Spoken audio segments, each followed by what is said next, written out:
Hello viewers, मैं हूं doctor Abhijit. आज के इस वीडियो में कुछ सिंपल फिजियोथेरेपी ब्रीदिंग एक्सरसाइजेज हम देखेंगे जिनकी मदद से हम अपने लंग्स की कैपेसिटी को बढ़ा सकते हैं। ऑक्सीजन सैचुरेशन लेवल जो है काफ़ी तेज़ी से कम होता है कोरोना पेशेंट्स में। जब हम रेगुलर ब्रीदिंग एक्सरसाइजेज करते हैं तो हम अपना जो ऑक्सीजन का सैचुरेशन लेवल है उसको मेंटेन कर सकते हैं और साथ ही साथ इम्प्रूव भी कर सकते हैं। व्यूअर, जब हम नॉर्मल सांस लेते हैं तो हमारा जो मेन मसल है वो होता है डायफ्राम, जो हमारी मदद करता है। जब लंग्स में कोई भी इन्फेक्शन होता है तो ये जो डायफ्राम मसल है इसका जो फंक्शन है वो कम हो जाता है, यानी कि मसल की जो कार्य क्षमता है वो कम हो जाती है, जिसके कारण हमें ब्रेथलेसनेस महसूस होती है, सांस लेने में तकलीफ होती है।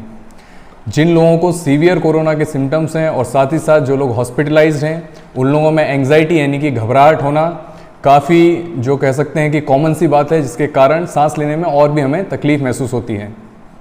तो जब भी हम नाक से लंबी गहरी सांस लेते हैं उससे क्या होता है, हमारा जो ब्रेन है, हमारा जो नर्वस सिस्टम है वो रिलैक्स होता है, साथ ही साथ हमारे लंग्स की कैपेसिटी बढ़ती है, ऑक्सीजन सैचुरेशन लेवल जो है वो भी इम्प्रूव होता है। तो जब माइल्ड टू मॉडरेट सिम्टम्स आपको यदि कोरोना के हैं और आप घर पर सेल्फ आइसोलेशन में हैं, क्वारंटाइन में हैं, तो इन एक्सरसाइज से आपको बहुत ज़्यादा फ़ायदा होने वाला है, जिससे मैकेनिकल वेंटिलेशन यानी कि एक्सटर्नल ऑक्सीजन की आपको ज़रूरत नहीं पड़ेगी। तो चलिए देखते हैं कौन सी सिंपल एक्सरसाइजेज हमें करनी है जिससे हमारा जो लंग्स की कैपेसिटी है और साथ ही साथ ऑक्सीजन लेवल को हम इम्प्रूव कर पाएंगे। सो व्यूअर, जब भी हम ब्रीदिंग एक्सरसाइज करेंगे उसके पहले हमें ध्यान रखना है कि जब आप एक्सरसाइज कर रहे हैं उस वक्त आपको बहुत ज़्यादा एफर्ट नहीं लगाना है, क्योंकि जिस पेशेंट को लंग में इन्फेक्शन है ऑलरेडी उसको बहुत ज़्यादा एफर्ट लगते हैं ब्रीदिंग करने में, और यदि हम बहुत ज़्यादा ताकत से ब्रीदिंग करेंगे तो जो पेशेंट है वो और ज़्यादा थक जाएगा और सांसें उसकी और ज़्यादा उखड़ने लगेंगी। सो हमें इस चीज़ का बहुत ध्यान रखना है कि हमारा जो पोस्चर है वो सही हो। जब भी आप ब्रीदिंग एक्सरसाइज करेंगे इस तरीके से आप चेयर पर बैठ जाएं, अपने बैक को सपोर्ट रखें, सामने की तरफ देखें और इसके साथ ही फिर हम एक्सरसाइज करेंगे। सो व्यूअर, सबसे पहली जो हमारी एक्सरसाइज है वो है पर्स्ड लिप ब्रीदिंग। इसमें हमें क्या करना है, नाक से लंबी गहरी सांस लेनी है और मुँह से हमें सांस को छोड़ना है। ध्यान रखें, जब आप मुँह से सांस छोड़ेंगे उस वक्त आपके जो होंठ हैं वो कुछ इस तरीके से रहेंगे, जैसे हम बिसल बजाते हैं उस तरीके से। तो चलिए देखते हैं इस एक्सरसाइज को हम कैसे करेंगे।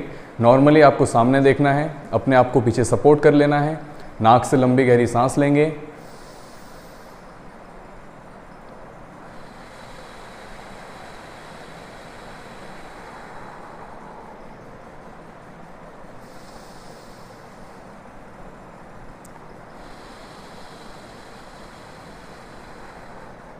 ध्यान रखें जब आप सांस लेंगे उस वक्त आपकी जो छाती है वो नहीं फूलनी चाहिए, आपको जो हवा है उसको पेट के अंदर भरना है।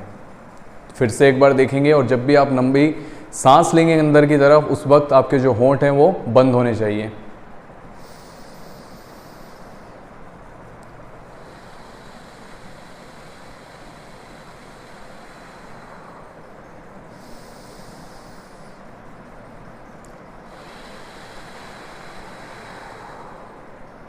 सो व्यूअर्स, ये थी पर्स्ड लिप ब्रीदिंग। इसके बाद हम आगे बढ़ते हैं और देखते हैं डायफ्रामेटिक ब्रीदिंग किस तरीके से करनी है। जैसे कि मैंने आपको बताया था कि लंग्स इन्फेक्शन में हमारा जो डायफ्राम मसल है वो प्रॉपर काम नहीं करता है, तो जब हम डायफ्रामेटिक ब्रीदिंग करते हैं तो उसका जो फंक्शन है वो इम्प्रूव होगा और साथ ही साथ आपका सैचुरेशन लेवल भी बढ़ेगा।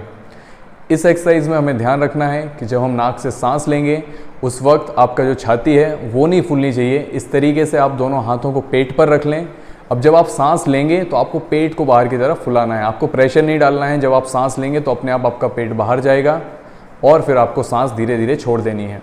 ध्यान रखें, जब आप सांस लेंगे उस वक्त आप एफर्ट लगाएंगे, लेकिन जब सांस छोड़ेंगे आप तो सांस छोड़ते वक्त आपको बिल्कुल भी एफर्ट नहीं लगाना है, अपने आप ही सांस को आप बाहर आने दें। सांस लेते वक्त यदि मैं 2 सेकंड लगा रहा हूँ तो सांस छोड़ते वक्त मुझे लगभग उसका 2 गुना समय देना पड़ेगा, यानी कि 2 सेकंड में यदि मैंने सांस ली तो 4 सेकंड में मैं सांस को छोड़ूंगा। इस चीज़ का आप ध्यान रखें। बाहर जब सांस छोड़ेंगे उस वक्त बहुत ज़्यादा एफर्ट ना लगाएं, क्योंकि यदि आप एफर्ट लगाते हैं तो क्या होगा, हमारी जो सांस नली है जब हम सांस छोड़ते हैं तो वो पहले ही कॉन्स्ट्रिक्ट होती है, उसकी जो साइज़ है वो कम हो जाती है। आप और ज़्यादा एफर्ट लगाएंगे तो और ज़्यादा आपको जो है ब्रेथलेसनेस फील होने लगेगी और आपकी जो सांस नली है वो और ज़्यादा सिकुड़ने लगेगी। तो चलिए देखते हैं किस तरीके से हमें डायफ्रामेटिक ब्रीदिंग को करना है। अपने आप को फिर से उसी तरीके से आपके बैक को, हेड को सपोर्ट करें। इस तरीके से आप अपने दोनों हाथों को पेट के ऊपर रख लें। अब नाक से सांस लेते हुए पेट को हमें पेट में हमें सांस भरनी है। तो देखिए किस तरीके से करेंगे।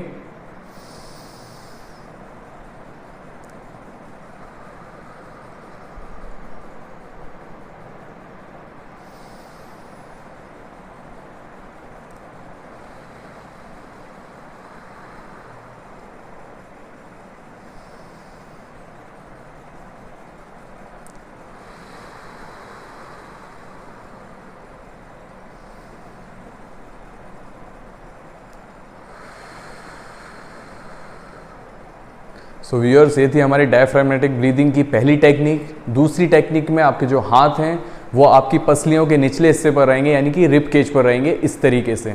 जब आप लंबी गहरी सांस लेंगे तो आपके जो हाथ हैं वो एक दूसरे से दूर जाएंगे, क्योंकि हमारा जो डायफ्राम है वो नीचे की तरफ फ्लैटन होगा और हमारे जो लंग्स हैं वो एक्सपांड होंगे। तो किस तरीके से हमें करना है, देखिए इस तरीके से आप अपने हाथों को रख लेंगे।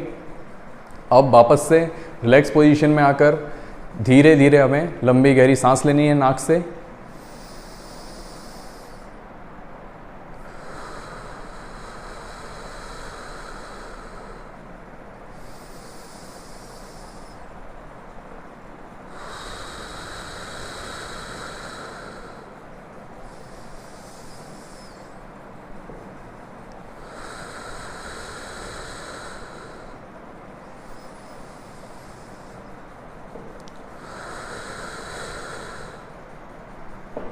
सो व्यूअर्स, ये थी हमारी 3 ब्रीदिंग एक्सरसाइजेस। इनको आप दिन में 3 से 4 बार प्रैक्टिस कर सकते हैं।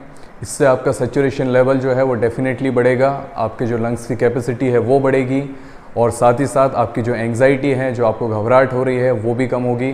तो आपको चिंता करने की कोई ज़रूरत नहीं है। इन एक्सरसाइज को आप रेगुलर कीजिए और साथ ही साथ चैनल को सब्सक्राइब करना ना भूलें। मैं हूँ डॉक्टर अभिजीत और आज की इस वीडियो में इतना ही। इस वीडियो को ज़्यादा से ज़्यादा आप सर्कुलेट करें, अपने दोस्तों तक, परिवार वालों तक पहुँचाएँ। धन्यवाद।